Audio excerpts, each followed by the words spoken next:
లక్ష్మీ నరసింహుడు. సుఖ శాంతులను చేకూర్చు శుభయోగ నరసింహుడు.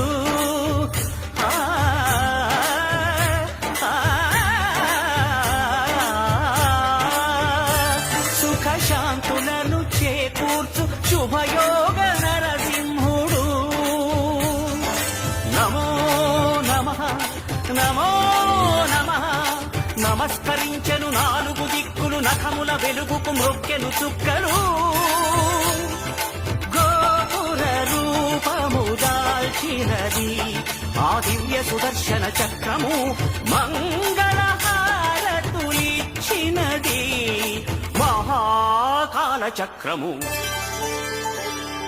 శ్రీకర శుభకర ప్రణవ స్వరూప లక్ష్మీ నరసింహ, 14 లోకములన్నీ